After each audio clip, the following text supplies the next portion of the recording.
The biggest problem about this crisis is the lack of understanding of the anatomy of the crisis.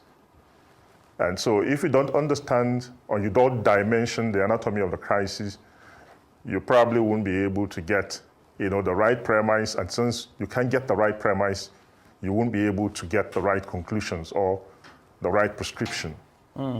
So I think the failure and the consistent reoccurrence of this attack arises from the failure to appreciate both the local political actors of Benue and the security architecture at Benue and at the national level.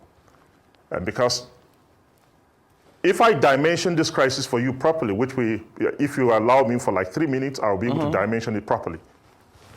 Now, this crisis did not start yesterday. And so ordinarily, everybody is aware that there's a crisis in Benue and there's a security challenge in Benue, because it started first as a Commonweal conflict. Tension over contest for land between initially herders and farmers. And when we talk about herders in Benue, our own understanding and the general perception about people who are engaged in the act of animal husbandry are the Fulanese. So it is placed squarely at the doorstep of the contest between land grazing opportunities for Fulani herders and Benue farmers. That is where it started. At that level, it was a low-intensity conflict, which ordinarily, by the constitutional framework of Nigeria, which under Section 215, subsection 4, authorizes the governor to be able to give orders to the commissioner of police of that state, to be able to deal with the issues of maintenance of law and order. It was proper, to say that Benue political actors or the Benue state government would have been able to deal with this. But as we progressed, by 2013, the character of this crisis had a change. And it changed because of the economic imbalance, power imbalance between the herders and the farmers. For an average cattle, today's contemporary price structure, you can sell a bull between 1 million to up to 4 million naira, depending on the size of the bull. Now, for the average Benue farmer, his economic power is limited by how many tubers of yam, for instance, can you produce to be able to sell to get 1 million naira? Probably about 2,000 tubers of yam. The sheer cost of investment in terms of land preparation, land clearing, tilling, maintenance in terms of weeding and all of that, harvesting, preservation, to be able to have 2,000 tubers of yam to sell at an average price of 1,000 naira will require enormous investment of almost 2 million naira. So the profitability of that business is this. So basically, Benue farmers, although most of them farm essentially for subsistence, whatever is left, they try to monetize it to be able to get some form of economic power. So they were not able to face these Fulanis, who now, after the enactment of the anti-open grazing law by the Benue State government in 2016, felt that they were being pushed out of Benue. So as a result of that, they went out of their way to now ethnicize and introduce a religious content into this crisis. So they went out to recruit mercenary invaders, paying them money to come in and invade Benue State. And those invaders that were coming were indoctrinated on account of the fact that they were being told that what you're going to do in Benue is a jihad. And so, because they were told it's a jihad, they were meant to believe that you were going to fight people who were infidels. So they come in, they look at communities that are vulnerable, attack them without any defense, and because of the politicization of the crisis, which is the other aspect of the anatomy of the crisis you need to dimension properly, the federal authorities, the military and the federal authorities have refused to accept the reality that these attacks are being orchestrated by a group of people who are united on an agenda of invasion other than, a contest for land for grazing.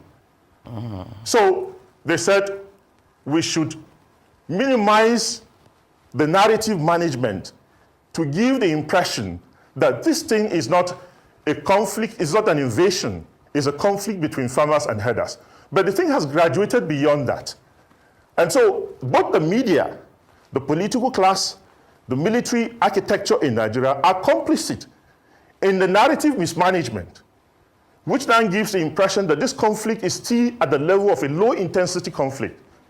And to that extent, the response strategy that has been designed both by the federal government and the state government has not been able to meter the tide of this invasion. And then, part of the local political issues is the disruptive transitions that we have had in Benue State since 2015. Now, every governor, because this insecurity has become a political issue, and every campaign season, each of the political parties is campaigning on the basis that if I win, I'll be able to provide you security. If you give me your vote, I will do this for you. I will return the IDPs to their ancestral homes. Now, this has not happened. And because the transitions have been disruptive in the sense that it has been inter-party transitions. One political party rules Benue for maybe 4-8 years, another political party comes in, and then the predecessor is not even given an opportunity to have an interface, a friendly interface, a mutual interface with his successor in such a way that he can hand over to him some certain details and briefings about the security challenges that he faced and how he was able to confront them. So, for instance, when Otom took over from Governor Suswam in 2015, what the first thing he went out to do was to dismantle the entire security architecture that was put in place by Suswam, because he was coming from a different political party and they had a different political agenda. Later on, in the course of his tenure, he realized that this problem was not about Suswam as an individual or about the other political party. So he embraced the populist demand for the anti-open grazing law, which he enacted on the demand of the people. Unfortunately, in 2023, we had another disruptive transition. The new administration, the new governor came in, also on the assurance to the people that, look, within 100 days, I will end this crisis and I will return the IDPs to their ancestral homes. Unfortunately, that has not happened. Then, the narrative mismanagement. In an attempt to seek validation, the governor will say, oh, when I came in, this crisis was located within 17 local governments. I have been able to reduce it to 9, now I have only 3. But that is not like if when you abate the crisis in a particular local government, it means you have contained the crisis. No, it doesn't mean containment, because this crisis is cyclical. It goes round and round from one local government to the other. And so, based on that, the federal government now takes upon itself to say, okay, if the Benue State government too is not admitting, is not telling us exactly what the problem is, then we'll further mismanage the crisis. Okay, thank you so much. And I'll take you to the military. Let me just land on this one. Yes, and I'll take you to the military. Look at the comment of the chief of defense staff. He said when he got to Benue, their understanding of what happened in Yerewata, for instance, was that some certain internal collaborators harbored the invaders, gave them food, gave them women, and gave them all sorts of things. Now, that is a blatant lie. That was actionable intelligence. So the question you will ask is, why did the Chief of Defense Staff, with the availability of all this information, not able to go to the Yerewata, find out those who were responsible for harboring those criminals, because it's actionable intelligence, fish them out, and once you're able to identify them, they can lead you to the pathway to find out who were those people. And then the president's comment, why was nobody arrested? Where Chief of Army Staff, why was nobody arrested? Those are just political sound bites. It didn't represent the powers that are invested in the president under Section 130 and under Section 218 of the Constitution, which makes him the Commander-in-Chief of the Armed Forces of the Federation of Nigeria. Okay. Because if your Commander-in-Chief is asking you, where are the perpetrators of this crisis, asking civilians where are the perpetrators of this crisis, then who will we ask? Exactly. Because when we see our Commander-in-Chief, we are seeing our father, we are seeing our general, we are seeing our... In this war, the president is everything for us.